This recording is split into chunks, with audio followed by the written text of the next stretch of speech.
We have talked about how England's most mighty monarchs shaped England for the better, and now it is time to talk about the worst monarchs that sculpted England into a pile of crap. First, we will talk about the policies that left a strange stench on England. Next, we will talk about how shoddy their military leadership was. Finally, we will look over their heart attack-inducing legacy. How badly did they damage England, even after their rule? So let's get into it.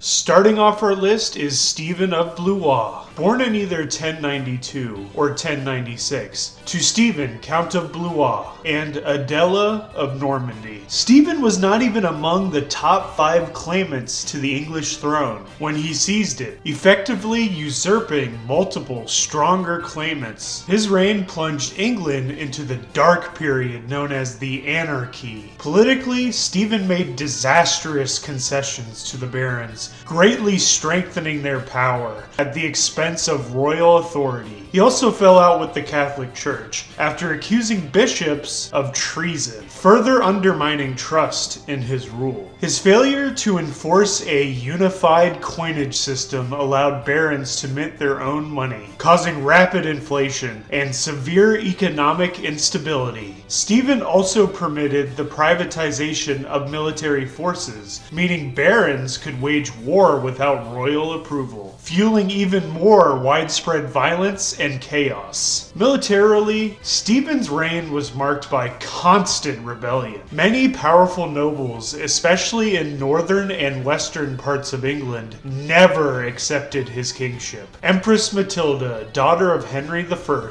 had the strongest claim, and her conflict with Stephen dominated most of his reign. In 1139, Stephen's first major mistake was failing to stop Robert of Gloucester, Matilda's chief commander, from securing Gloucester, Bristol, and territories in Devon and Cornwall. In 1141, Stephen suffered a crushing defeat at the Battle of Lincoln, where he was captured, briefly allowing Matilda to control England. His fortunes reversed, however, when Robert was captured the following year, leading to a prisoner exchange. In the later stages of the anarchy, Henry II entered the conflict. At age 14, he unsuccessfully challenged Stephen, but by the age of 20, Henry would still fight several small skirmishes against Stephen without decisive results. Though the conflict would finally end, with Stephen tired of fighting Henry, so the two created the Treaty of Wallingford in 1153, where Stephen named Henry his heir. Stephen died a year later, bringing the anarchy to an end. Finally, Stephen's terrible administration left a dark cloud over England for centuries that weakened the royal authority of the English monarchy, where Henry II would have to reassert royal authority over the English barons, finally bringing more stability over England. Next up, we have Henry VI,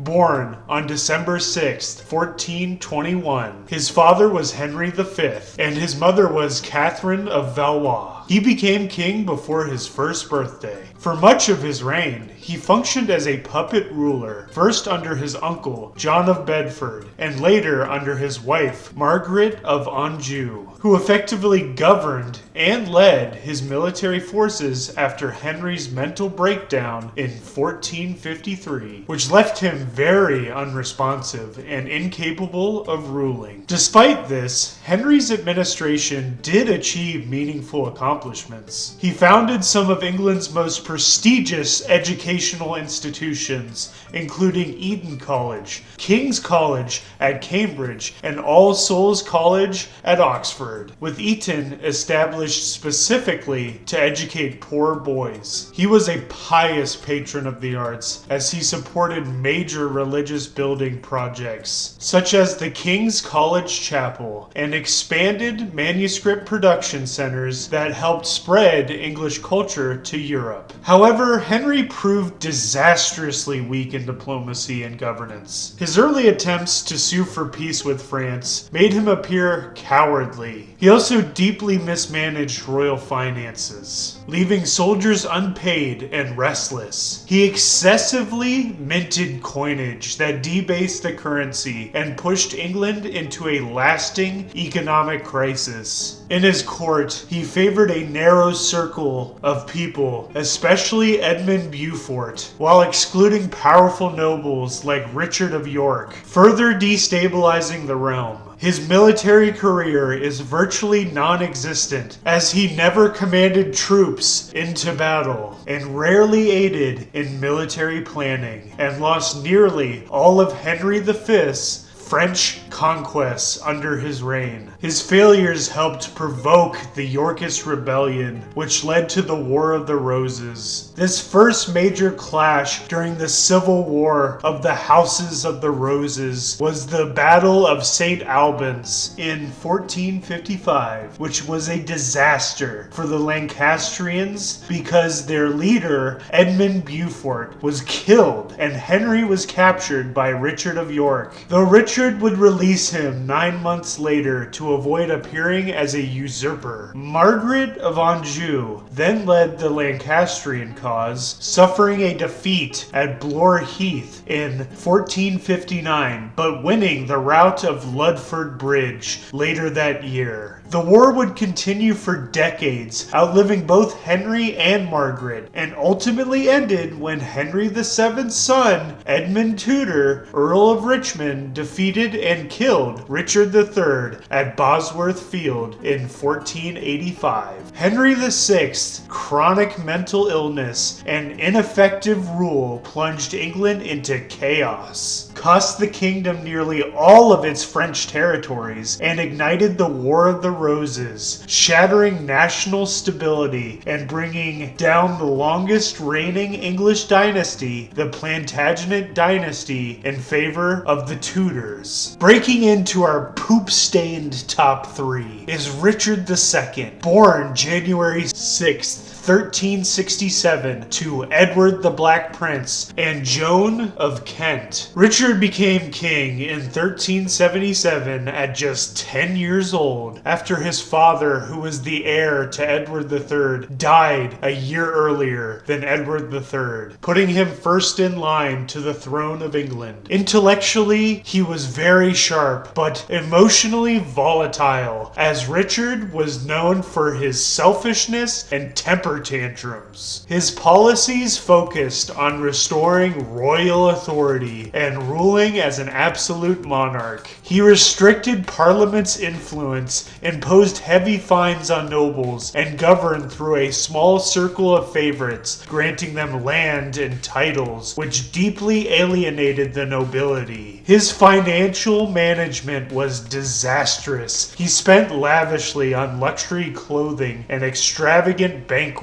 draining the treasury. However, he was also a major patron of the arts, funding culture and writers such as Geoffrey Chaucer, helping English culture flourish. Richard's military career and foreign policy was mixed. He showed some hints of decent diplomatic ability during the Peasants' Revolt in 1381, briefly ending violence by promising clemency, though he later revoked it, damaging his credibility. He pursued peace talks with France during the 100 Years' War, but these efforts failed to last. His most direct military command came during the Scottish campaign of 1385, though nothing came out of it, as the Scottish never faced Richard in an open battle, and Richard lacked the skills and military strategy to ever come up with a viable plan to lure the Scottish into a pitched battle. So he withdrew from Scotland with zero gains, leading to further distrust in him from his vassals. In the mid to late 1390s, Richard led 2 expeditions to Ireland, the first time an English king had gone there in roughly 170 years. His first expedition achieved temporary submission from Irish nobles, but they soon renounced his authority. In 1399, Richard led a second expedition in response to his renounced authority in Ireland, but he returned to England early after learning that his exiled cousin, Henry Bolingbroke, was raising an army in response to Richard's acts of tyranny from 1397 to 1398, including the execution of major nobles such as Thomas of Woodstock, Duke of Gloucester, and Richard Fitzalan, Earl of Arundel, and the imprisonment or exile of other English nobles. Henry successfully deposed Richard after his surrender at Flint Castle in 1399, and Richard died less than a year later after Henry had him starved to death. Richard II's disastrous reign severely weakened royal authority and also helped pave the way towards the War of the Roses. Getting close to the top of our poo pile, we have Edward II at number 2. Born April 25th, 1284, his father was Edward I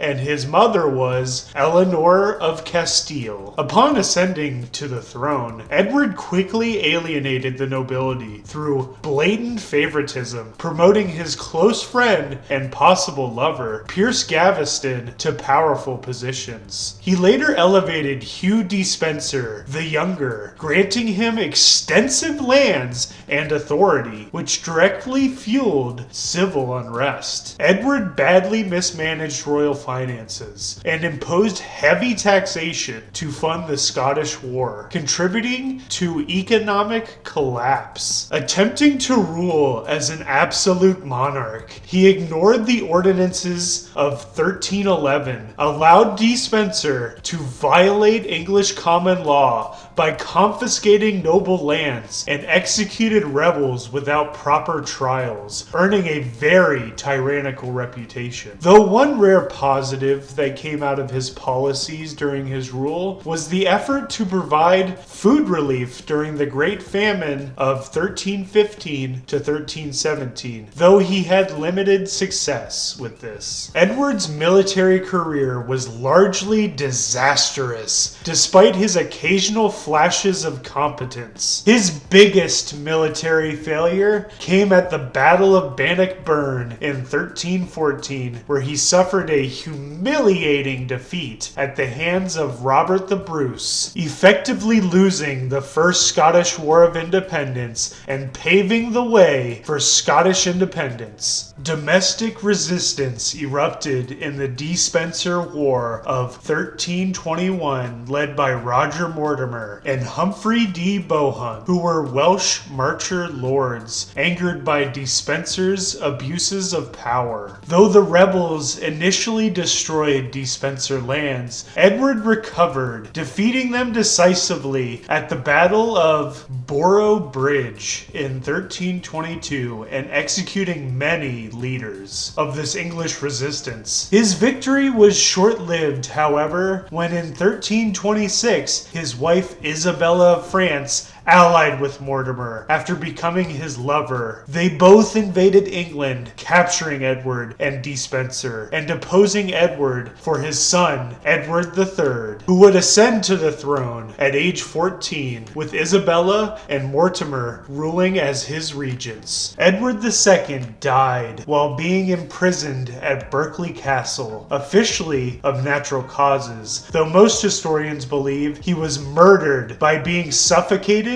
by his own pillow. His reign left England economically weakened, and his failure in Scotland culminated in the Treaty of Edinburgh and Northampton in 1328, formally recognizing Scottish independence. Before we unveil the absolute worst monarch on this list, we have some stinkable mentions for you.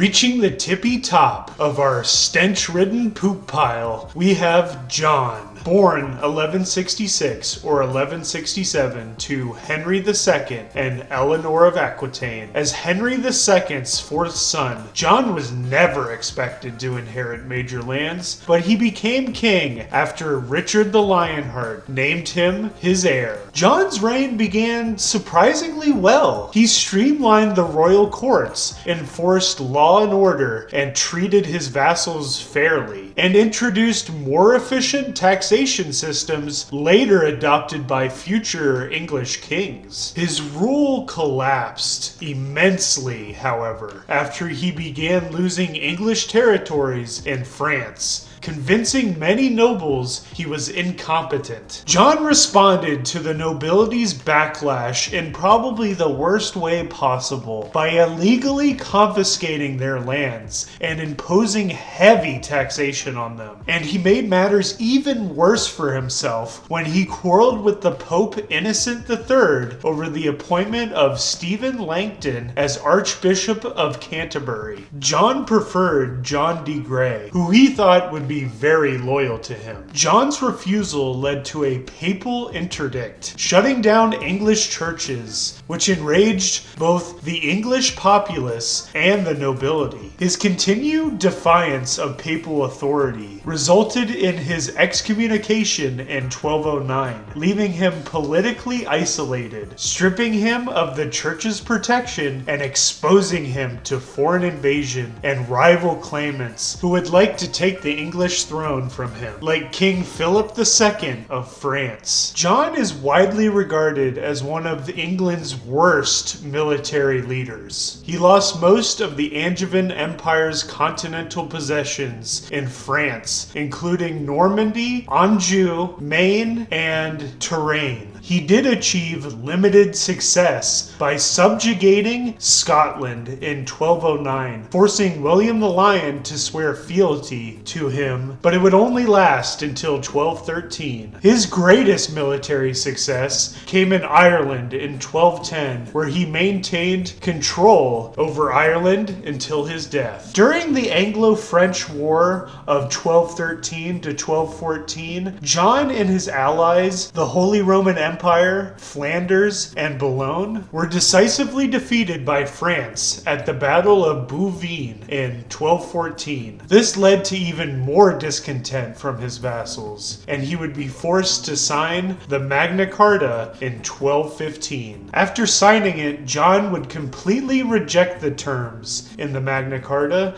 leading to the First Barons' War, but he would die of dysentery in 1216, never giving him the chance to even try to win the war. John's reign was so bad, in fact, that during the First Barons' War, the barons wanted King Philip II's son Louis to take the English throne, but because John died so suddenly, the barons decided to put John's son Henry III on the throne instead at 9 years old and fought Louis out of the kingdom. Though John's legacy devastatingly weakened England because of the territorial losses in France and the limiting of the royal authority of the English monarchy when he signed the Magna Carta, but ironically, him signing the Magna Carta was actually perhaps the best thing that came out of John's rule, as the Magna Carta laid the foundations for other documents that would help protect the civil liberties of the common people, not just in England, but for the rest of the world after its creation as a legal document. Well, my noble men and women, I hope you didn't get too much poop in your ears and nose as we dove into this poop pile of the stinkiest monarchs who ruled England. Do you agree or disagree with my list? If so, let your voices be heard in the comment section below, and thanks for watching.